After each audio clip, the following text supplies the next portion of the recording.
खींचो न कमान न तलवार निकालो, जब तोप मुकाबिल हो तो अखबार निकालो। अकबर इलाहाबादी की ये पंक्तियां आज के परिदृश्य में किस तरीके से चरित्रार्थ होती नजर आ रही हैं, इसकी भूमिका को लेकर साफ तौर पर समझा जा सकता है। नमस्कार, मैं हूं आपके साथ आलोक। विश्व प्रेस स्वतंत्रता दिवस की आप सबको बहुत बहुत हार्दिक शुभकामनाएं। और आज जब हम विश्व प्रेस स्वतंत्रता अभिव्यक्ति की बात करते हैं, आजादी की बात करते हैं, वर्तमान समय में जिन उद्देश्यों को लेकर के इस दिवस की स्थापना की गई थी, उसके बाद से कितना चरित्रार्थ हुई है, ये भूमिका इसमें सवाल ये है। और हम सवालों के घेरे में कई बार आए, कई बार निकले और मीडिया पर किस तरीके से सवाल भी खड़े होते हैं। तो वर्तमान समय में क्या कुछ मीडिया की भूमिका है, क्या कुछ चुनौतियां हैं, उन चुनौतियों से किस तरीके से लड़ना है, जद्दोजहद करना है, सरकार और मीडिया के बीच किस तरीके से आवाज उठाना है, सामंजस्य बिठाना है, ऐसे तमाम सारे सवालों के जवाब आज हम लेने की कोशिश करेंगे। आज हमने टीवी 27 न्यूज के स्टूडियो में खास आमंत्रित किया है UP working journalist union Lucknow के अध्यक्ष शिवशरण सिंह जी को। शिवशरण जी नमस्कार, बहुत बहुत आपका स्वागत है हमारे सबसे स्पेशल शो में। आज जब हम विश्व प्रेस स्वतंत्रता दिवस की बात करते हैं, अभिव्यक्ति की आजादी की बात करते हैं, तो आज इस दिवस को लेकर के सबसे पहले तो क्या संदेशा? देखिए, आज के इस प्रेस स्वतंत्रता दिवस पर हम बधाई तो नहीं देंगे, हाँ शुभकामनाएं जरूर देंगे, क्योंकि हमारी जो स्वतंत्रता की जो अभिव्यक्ति हमारी जो है, हम उसको नहीं व्यक्त कर पा रहे हैं। दबाव है, ऐसा नहीं है। और ये दबाव अन्य सारे लोग समझते हैं कि किन कारणों से दबाव हैं। एक तो हमारी मीडिया देश की आज़ादी के पहले की अगर आप बात लेते हैं तो मीडिया एक मिशन के रूप में काम कर रही थी। देश की आज़ादी में बढ़ चढ़ करके काम किया, लगे लोग, शहीद भी हुए। हमारे बहुत से पत्रकारों ने उनको जान गंवानी पड़ी स्वतंत्रता के लिए, देश की स्वतंत्रता के लिए। आज हमको प्रेस की बात आती है, जब दुनिया के देशों की लिस्ट में आप जाते हैं तो भारत का बहुत नीचे नाम आ रहा है। तो क्यों आ रहा है? तो हमारी अभिव्यक्ति जो होना चाहिए वो नहीं हो रही है। उसका एक कारण है, एक तो सरकार का दबाव, सरकार का दबाव उसके कारण से, और दूसरा दबाव ये आ गया है कि अब पत्रकारिता मिशन के बजाय एक व्यापारिक दृष्टिकोण से आ गई है, क्योंकि बड़े बड़े उद्योगपतियों का इसमें हस्तक्षेप हो गया, उनका शेयर बढ़ गया है, उनके अंडर में आ गया है। अब एक सामान्य पत्रकार, एक कैमरामैन, एक रिपोर्टर, एक फोटोग्राफर अगर कोई स्टोरी बना के लाता है कड़ी मेहनत के बाद, बड़ा रिस्क लेकर के, बहुत सी स्टोरी ऐसी मैक्सिमम होती है उन्हें बड़ा रिस्क लेना पड़ता है, जान जोखिम में डाल करके लाते हैं, और उसको हम जब प्रेजेंट करने की स्थिति में आते हैं तो पता ये लगता है कि ऊपर से दबाव है, आपकी ये स्टोरी नहीं चलेगी, आप इस खबर को आप प्रकाशित नहीं किया जाएगा।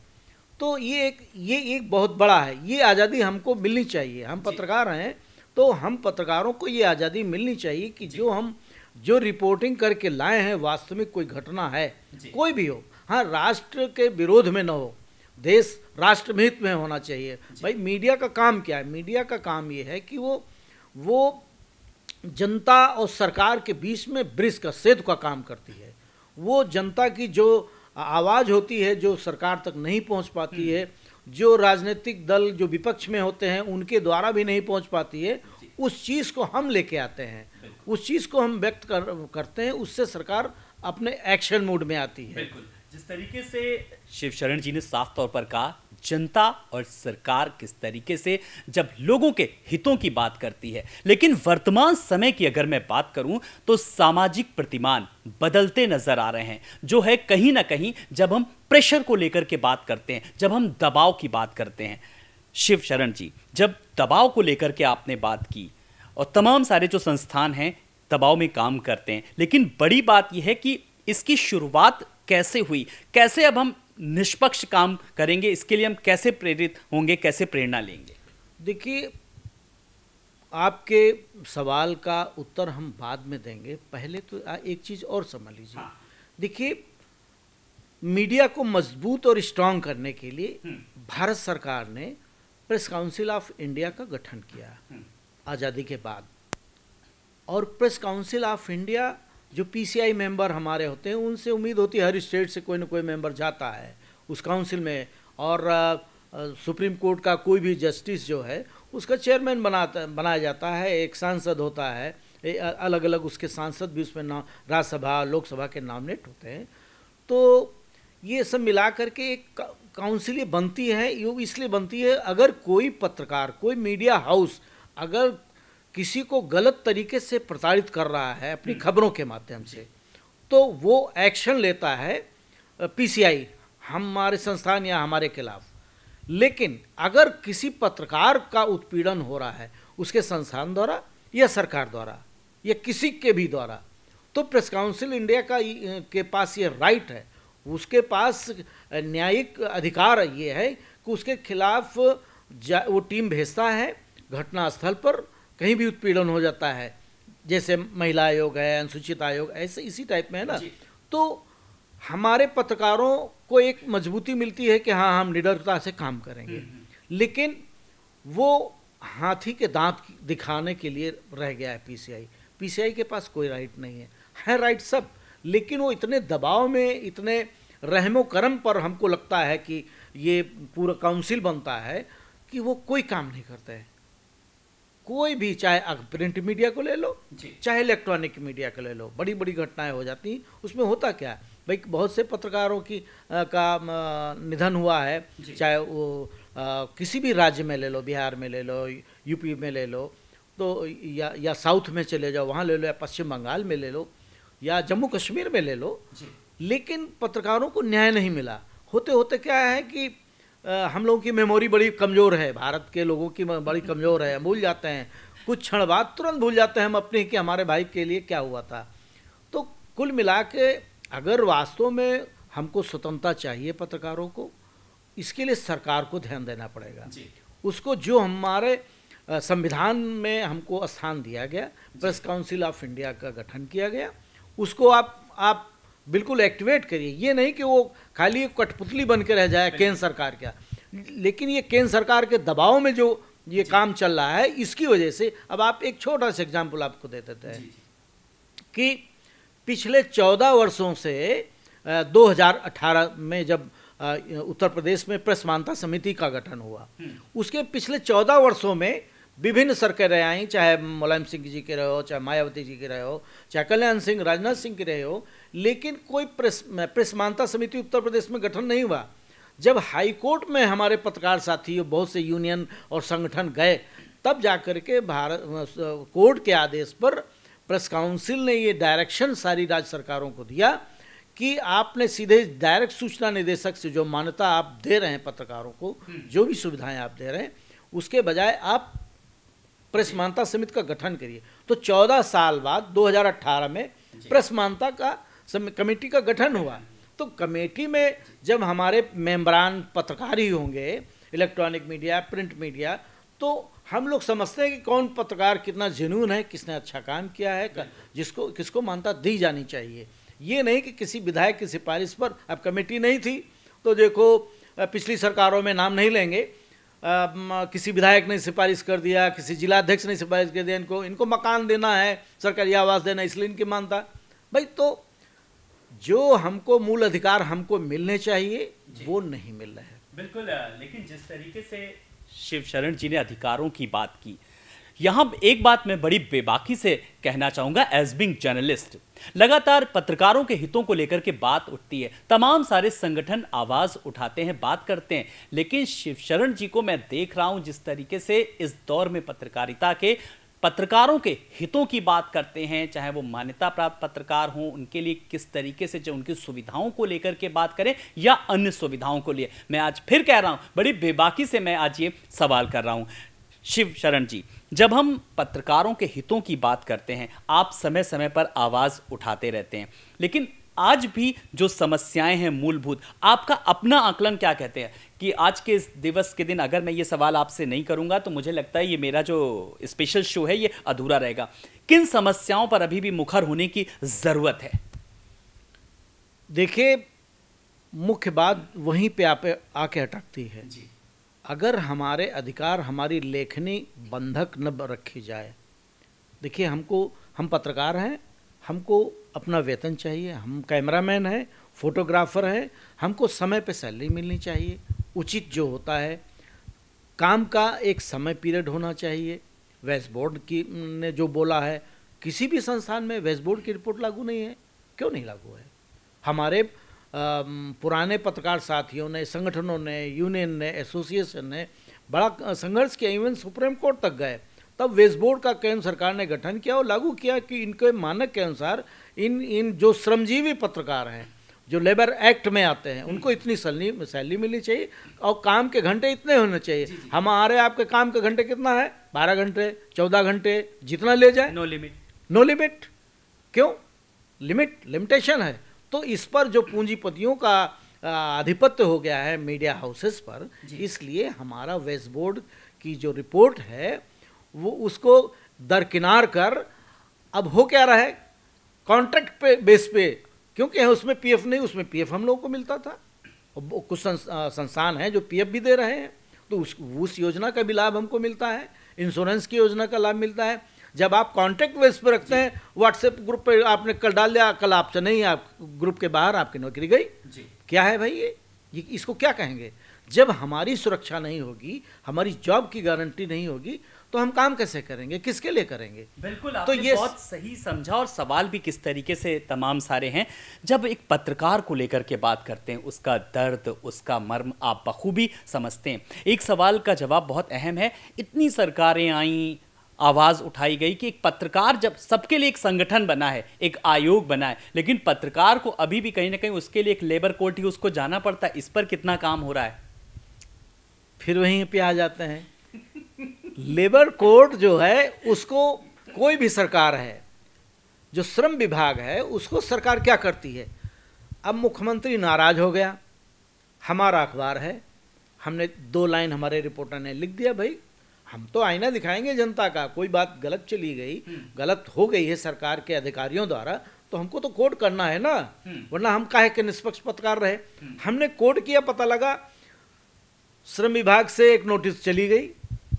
सब तो दूध के धुले नहीं होते हैं, कोई भी संस्थान हो, या बिजली विभाग से कह दिया है जरा उसको लाइनमैन को बोल, जय बोल दो उनकी जरा देखें बिजली जमा, अगर एक भी दिन लेट जमा कट गई, अब कैसे एक बार छपोगे?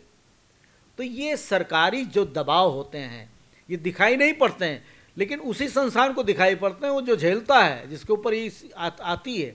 इसलिए मेरा विशेष रूप से बार बार यही कहना है कि सरकारों को, देखिए लोकतंत्र को अगर मजबूत करना है, आप चौथे स्तंभ को मानते हैं हमको, जबकि मैं चौथा स्तंभ नहीं हूँ। कहीं भी संविधान में बाबा साहब अम्बेडकर साहब के इस बनाए हुए संविधान में हमारी पत्रकारिता का कोई स्थान लिखा पढ़ी में संविधान में कहीं नहीं है। जो स्वतंत्रता की अभिव्यक्ति का आज़ादी एक सामान्य नागरिक है, वही हमारी भी है। क्यों? इस सवालिया निशान खड़े होते हैं। सरकार को, केंद्र सरकार को चाहिए, हमारे संविधान में अगर आप चौथा स्तंभ मानते हैं, आप अपनी खबर छपवाने के लिए, हमको खुश करने के लिए चौथा स्तंभ बोल देते हैं, लेकिन हमारे लिए कोई सहूलियत नहीं। हम कल रिटायर होंगे अपनी संस्थान से, चाहे प्रिंट मीडिया में हो, चाहे इलेक्ट्रॉनिक मीडिया में हो, लेकिन क्या गारंटी है कि हमको उसकी पेंशन मिलेगी, हमको पीएफ मिलेगा, हमारे बच्चों के लिए क्या रहेगा, या स्वास्थ्य के लिए हमारे साथ क्या रहेगा? कुछ नहीं ना। तो इसलिए हमको, मेरी मांग है हमारे चौथा स्तंभ को अगर प्रधानमंत्री नरेंद्र मोदी जी स्वीकारते हैं, तो मेरी उनसे अपील है, खासतौर से उत्तर प्रदेश के मुख्यमंत्री योगी आदित्यनाथ जी से मेरा अनुरोध है कि वो हमारी बात को वहाँ तक पहुँचाएं, प्रधानमंत्री तक, कि भाई लिखा पढ़ी में तो हमको संविधान में बहुत से संशोधन हो रहे हैं इस समय। भाई मोदी सरकार जब से आई है, देश में सैकड़ों संशोधन हो चुके हैं संविधान में, तो एक संशोधन ये भी जोड़िए ना। आप देखिए, वकीलों में आ जाइए, वही काम, सेवा भाव उनका भी है, वो अपनी फीस निश्चित है।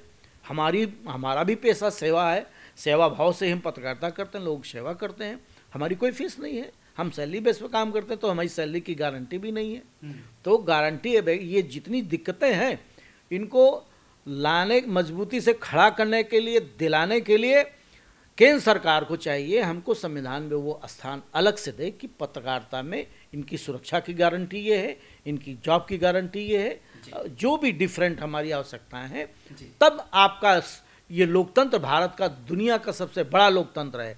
उसमें ये कि कमी है हमारे हिसाब से। अब लोगों के हिसाब से किसी के सामने कुछ हो सकता है, लेकिन मेरा ये अनुमान है, जो मैं इस क्षेत्र में काम करता आ रहा हूँ, संगठन यूपी वर्किंग जर्नलिस्ट यूनियन से Indian federation of working federation में, तो जितना भी काम करते हैं हम लोग आ रहे हैं और ये महसूस किया है, ये अनुभव किया है, हमारी आवाज़ कोई उठाता नहीं है जी। हमको हमारे संगठन ही उठाते हैं। हम एक संगठन के नाते सरकार से मांग करते हैं कि हमको संवैधानिक अधिकार दिया जाए जी। चलिए, लेकिन आज आपकी आवाज़ टीवी 27 न्यूज़ के माध्यम से ज़रूर पहुंचेगी और एक संवैधानिक संगठन का दर्जा किस तरीके से देने की मांग लगातार शिव शरण जी करते नजर आ रहे हैं। कुछ और भी माकूल सवालों के जवाब लेंगे। शिव शरण जी लगातार हमारे साथ बने हुए हैं। एक छोटा सा ब्रेक ले रहे हैं, फौरन हाजिर होते हैं। तो ब्रेक के बाद इस खास पेशकश में आपका स्वागत है। शिव शरण जी हमारे साथ लगातार बने हुए हैं। शिव शरण जी, जब सरकार की बात की, आपने संवैधानिक अधिकारों की बात की, मुझे ये बताइए कि आपने तमाम सारे अधिकारों की बात की। जब हम पत्रकारों को लेकर के बात करते हैं, एक पत्रकार की अपने राष्ट्र के प्रति क्या कुछ जिम्मेदारी होनी चाहिए, और जो जिम्मेदारी होनी चाहिए, क्या वर्तमान समय में वो पत्रकार, वो चौथा स्तंभ जब कहा जाता है, क्या अपनी जिम्मेदारी का बखूबी निर्वहन कर रहा है? हमें दुख है कि हमारे पत्रकार और हम सभी लोग जो देश के प्रति हमारी जो पत्रकारिता के प्रति दायित्व है, हम नहीं निभा पा रहे हैं। आज देश और दुनिया में हर सेक्टर में कमियां आई, हर पेशे के लोगों में कमी आई। हमारी पत्रकारिता में भी गिरावट आई है, और गिरावट आई है तो उस गिरावट को हमको रोकना होगा।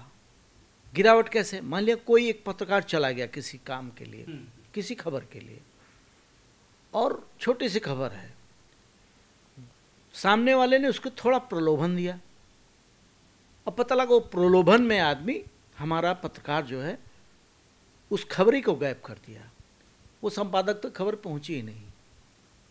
तो हमने ईमानदारी से ही अपना कर्तव्य नहीं निभाया। या कोई काम कर रहा है डेवलपमेंट का, मान लिया कोई निर्माण कार्य मकान का कर रहा है या बिल्डिंग का, पत्रकार गया, अपना विजुअल बनाया, काम सही भी है, लेकिन उसको डिस्टर्ब किया कि कुछ समझ लो। तो ये जो आज का ये हमारी सोशल मीडिया में जो यूट्यूबर्स लोग आए, भाई लोग आए, हमारे पत्रकार साथी हैं, ऐसा नहीं हमारे और नहीं है, सब हैं, लेकिन चाहे प्रिंट मीडिया हो, चाहे इलेक्ट्रॉनिक मीडिया हो या सोशल मीडिया हो, तो सब में ईमानदारी से इससे बचना चाहिए। हो क्या रहा है, मास कम्युनिकेशन कोर्स से करके हमारे युवा पीढ़ी आई और सीधे आईडी पकड़ी, और वो चाहता है हम सीधे मुख्यमंत्री प्रधानमंत्री के सीधे साथ बात करूं, मैं स्टार रिपोर्टर हो गया। तो ऐसा नहीं भाई, हम लोगों ने भी पत्रकारिता शुरू की थी मर्चरी से। हमको जहां लाशों का पोस्टमार्टम होता है, वहां से हम लोगों को नाली, खड़ंजा, गंदगी, ये सब लिखते लिखते, रिपोर्टिंग करते करते, और तब जा कर के हम लोग ऊपर डिपार्टमेंट पे पहुँचे, फिर शासन में आए, फिर विधानसभा कवरेज किए, विधान परिषद कवरेज किए, तब पार्लियामेंट कवरेज कर रहे हैं। तो एक चैन है, उस चैन के हिसाब से जब तक हमारी युवा पीढ़ी इस पर नहीं आएगी, और कोई खबर करने के पहले अगर आप उस पर अध्ययन नहीं करते हैं, स्टडी नहीं करते हैं, तो आप गुमराह हो जाएंगे। जो सामने वाला बताएगा आप उसी में रहेंगे, आप सही पत्रकारिता का जो अपना कर्तव्य है वो नहीं निभा पाएंगे। इसलिए ईमानदारी से अपनी पत्रकारिता, अपनी रिपोर्टिंग करने का प्रयास हमको करना चाहिए, जिससे कि हम पर वो जो गंदगी का आरोप आज की तारीख में आ रहा है, उससे हम निजात पाएं। तो ये देखिए, ये आने वाली पीढ़ी जो मास कम्युनिकेशन करके पत्रकारिता के क्षेत्र में आ रही है, उसके लिए क्या कुछ एक चुनौतियां हैं? चुनौतियों से भी बड़ी सावधानियां हैं, और सावधानी से भी बड़ी बात है किन किन चीज़ों का उसको ध्यान रखना है। और सबसे बड़ी बात जो कि सर ने कहा, अपना अनुभव भी शेयर किया कि जब आप फील्ड में जाते हैं, कोई खबर कवर करने जाते हैं, तो आपको उसकी बारीकियों को जानना है। बारीकियां आप तभी जानेंगे जब आप अध्ययन करेंगे। शिव शरण जी, जब आपके अध्ययन से देखें किस तरीके से जो आने वाली जो पौध है पत्रकारिता के क्षेत्र में वो लाभान्वित होगी, कोई ऐसा अनुभव रहा जो आपको लगा हो कि हाँ भाई इस खबर को लेकर के मैंने कहा और मैं अपने संपादक से भी लड़ गया, कुछ ऐसी है तो इंटरेस्टिंग बताइए आज हमारे दर्शकों को। हाँ है जी जी। देखिए, मैं रिपोर्टिंग कर रहा था और उत्तर प्रदेश के मुख्यमंत्री श्री राम प्रकाश गुप्ता जी थे जी जी। और मैं ट्रेनी रिपोर्टर था और पंचायत के चुनाव चल रहे थे उत्तर प्रदेश में, ग्राम पंचायतों के चुनाव। और पंचायतों के चुनाव में देखिए, आप अगर निर्वाचन आयोग कवर कर रहे हो या पंचायत विभाग को कवर कर रहे हो तो रोज एक कैबिनेट में पास होता है बाय सर्कुलर या जैसे भी डायरेक्ट भी, तो कुछ न कुछ संशोधन होते रहते हैं, तो जियो जारी होते रहते हैं। आज आरक्षण ऐसे चलेगा, वो आरक्षण ऐसे होगा, है ये सीट वहाँ गई, वो सीट वहाँ गई। इसको लेकर के बड़ी वहापोह उस समय जनता के बीच में बहुत भयंकर होती है। जो लड़ने वाले चुनाव होते हैं, जो लड़ाने वाले होते हैं, सब में रहता है। तो उसमें हुआ क्या कि मैं पंचायत विभाग की रिपोर्टिंग कर रहा था और शाम हो गई। मैं ऑफिस से वही करीब ट्रेनी रिपोर्टर था, जो ज़्यादा काम वाम था नहीं, 10 बजे तक निपटाया। हमने कहा सर चल रहे हैं, संवाददाता जी को बोला तो कहने चेक कर लो तुम्हारे यहाँ कुछ है तो नहीं। तो हमने कहा अच्छा। फ़ोन एक लगाया हमने अपने सूत्र से, तो पता लगा नहीं हुआ है, शासन में निर्णय हुआ, कैबिनेट में पास हुआ है और ये आरक्षण अब ऐसे नहीं, ऐसे जस्ट पलट दिया गया, यू टर्न पे आ गई है सरकार, क्योंकि सरकारें अपने हिसाब से आरक्षण लाती हैं। अब देखिए कि हमारे ब्यूरो चीफ चले गए, उनको कहीं जाना था, जल्दी अपना काम निपटाए चले गए, क्योंकि वही शासन देखते थे। अब मुझसे कहा गया कि आप शासन में पता लगाओ, तो हमने कहा सर शासन तो हम जानते नहीं, निदेशालय तक हमारी सीमाएं हैं, जिला पंचायत राज अधिकारी तक सीमा है। पंचायत निदेशक से बात किया तो वहाँ से भी कुछ नहीं मिल पाया, लेकिन एक क्लू हमको मिल गया था कि नहीं ऐसा हुआ है। तो हमने बॉस से कहा, उन्होंने कहा ना अब ये खबर करके तब जाओगे। अब मैं उस शासन में कभी रिपोर्टिंग नहीं किया, शासन के अफसरों से बात नहीं किया, तो उतना खुल के बात भी नहीं हो सकती थी। 1 घंटा हमको लग गया अपना माथा पच्ची करने में, सूत्रों से कुछ खबर हम पुष्टि नहीं हो पाई, क्योंकि बिना पुष्टि के खबर हम नहीं लिख सकते हैं। 1 घंटे बाद तब जा करके फिर हमको हमारे संपादक ने डांटा, कहा कुछ नहीं, शासन क्या होता है, शासन तुम पत्रकार हो, वही पत्रकार हैं, किससे खबर मिलेगी। तो हमने कहा सर चीफ सेक्रेटरी तो कैबिनेट में रहते ही हैं, कल मिलाओ फ़ोन। अब उस समय तो मोबाइल तो थे नहीं, स्टार्टिंग थी, पेजर वेजर था हम लोगों के पास। तो डरते डरते हमने उनके लैंडलाइन का, उनके घर का मिलाया, इतने में बज गए करीब 11:15 रात के बज गए। हमने मिलाया चीफ सेक्रेटरी को रेजिडेंस पे, नहीं चीफ सेक्रेटरी पहले हमने प्रमुख सचिव को मिलाया, तो उसने हमको डांट दिया, जानता तो था नहीं कौन है, फ़ोन पे ही डांट दिया, वो फ़ोन काट दिया। मैं फिर डिस्टर्ब, तब चीफ सेक्रेटरी को हमने मिलाया, उनसे बात हुई, उन्होंने कहा हाँ ठीक है, लेकिन ये आप कोट नहीं कर सकते हैं, नाम नहीं बताएंगे। तो वो हम उनसे बात हो गई, उन्होंने ओके कर दिया। फिर हमने लिखा, फिर वो खबर हमारी लीड खबर हुई, फर्स्ट पेज की लीड हुई। जागरण बड़ा अखबार उत्तर प्रदेश में तब भी बड़ा था, आज भी है, ठीक है, लेकिन उसमें वो फेल हो गया। वहाँ क्लास लगी, जागरण, अमर उजाला, बड़े बड़े बैनरों में सारे रिपोर्टर्स पे सब लोग कहें यार तुम यार कहाँ बीच में घुस गए। अरे का सर मालूम था, क्या करें, संपादक जी ने कहा तो है। तो कहने का मतलब तब हमारा जो मन के अंदर डर था कि हम सीनियर ऑफिसर्स कैसे बात करेंगे, वो हिचक खत्म हो गई। उसके बाद और बेबाकी से पत्रकारिता की। सर समय हो रहा है, लेकिन एक सवाल के बगैर अगर मैंने जवाब नहीं लिया और आपने जवाब उसका नहीं दिया तो ये मेरा शो अधूरा रहेगा। वो सवाल है, वर्तमान समय में, वर्तमान परिस्थितियों में, वर्तमान हालातों में जब मीडिया को लेकर के जब सवाल उठता है, चाहे वो इलेक्ट्रॉनिक मीडिया हो, प्रिंट मीडिया हो या फिर हो सोशल मीडिया, जब गोदी मीडिया को लेकर के अक्सर जब फील्ड में जब जाते तो किस तरीके का आरोप भी लगता है कि ये गोदी मीडिया है, ये इस पर आप क्या कहना चाहेंगे? क्योंकि इसमें महज कुछ ही % हैं लोग, लेकिन सामना सबको करना पड़ता है। एक संक्षेप में सर। देखिए, एक तो मैं गोदी मीडिया को मानता ही नहीं हूँ जी। मैंने कई एक फोरम पे कहा है इस बात को। देखिए, अगर आज विपक्ष में उत्तर प्रदेश का एग्जाम्पल ले लेते हैं, समाजवादी पार्टी विपक्ष में है, ठीक है, तो अगर हम गोदी मीडिया हैं तो आप चिन्हित करके हमको अपनी प्रेस कॉन्फ्रेंस में मना कर दीजिए, हमको नहीं बुलाना है, आपको नहीं हमसे खबर लेना है। आप हमको बदनाम भी करोगे, हमसे खबर भी कराओगे, चाहोगे कि हमारा इंटरव्यू ले, तो ये कैसे चलेगा? ये तो नहीं चल पाएगा। बात कुछ लोग कैसी रिपोर्टिंग करते हैं, देखिए रिपोर्टिंग कोई चाहे इलेक्ट्रॉनिक मीडिया को चाहे प्रिंट मीडिया को, सब अपनी रिपोर्टिंग कर रहे हैं, वो सब दिखाई पड़ रहा है, जनता देखती है, तय उसको करना है। चंद लोगों के कहने से गोदी मीडिया हम हो गए, नहीं, कतई नहीं मानते हम इसको मानते ही नहीं। आप अच्छा करेंगे तो हम आपको अच्छा दिखाएंगे, आप अच्छा नहीं करेंगे, कोई खामी होगी, हमारा काम है ये, हम खामी निकालना, चाहे सरकार की हो चाहे विपक्ष की हो। आज नरेंद्र मोदी प्रधानमंत्री हैं तो गोदी मीडिया हम हो गए, कल दूसरा व्यक्ति हो जाएगा प्रधानमंत्री, तब हम क्या होंगे?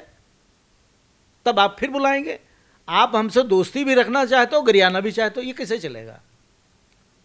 हम इसे सहमत कतई नहीं है, होना भी नहीं चाहिए किसी पत्रकार को। आप क्या कर रहे हैं राजनीतिक क्षेत्र में, मैं अंदर की बात खोल दूंगा, आप नंगे हो जाएंगे, ठीक जी। आप सतर्क रहिए, वैसे जैसे हम सतर्क हैं। आपको हमारा कच्चा चिट्ठा निकालना है, निकालिए, हम क्या है। हर पत्रकार खाने या बच्चों को फीस देने का पैसा नहीं टाइम से मिलता है, अगर सैलरी लेट हो गई। पत्रकारों को तो यही पोजीशन है ना, आर्थिक स्थिति तो कमजोर है जी। हम लोग लुटेरे तो है नहीं, आप सत्ता में आए तो लूट लिए, आप सत्ता में नहीं है तो आप गोदी मीडिया को, ये कैसे चल पाएगा? ये नहीं चल पाएगा जी। हाँ, इसका विरोध होना चाहिए जी। चलिए, हमसे बात करने के लिए शिवशरण जी बहुत बहुत शुक्रिया। तो ये तो थे शिवशरण जी, जिन्होंने आज विश्व पत्रकारिता दिवस की बात करें या फिर विश्व प्रेस स्वतंत्रता दिवस को लेकर के बात करें, तमाम सारे सवालों के जवाब दिए। कुल मिलाकर के जो सवालों के जवाब दिए बड़ी ही बेबाकी से दिए और साफ तौर पर यह मैसेज भी दिया गया, जो स्वतंत्रता दिवस जिस उद्देश्यों को लेकर के जिसकी स्थापना की गई, हम सबको कहीं ना कहीं एक चौथे स्तंभ के रूप में, जब हम कहते हैं मीडिया के रूप में, तो उनका निर्वहन जरूर करना चाहिए। खास पेशकश में इतना ही। बने रहिए TV 27 न्यूज के साथ। लेटेस्ट अपडेट खबरों का सिलसिला लगातार जारी है। नमस्कार।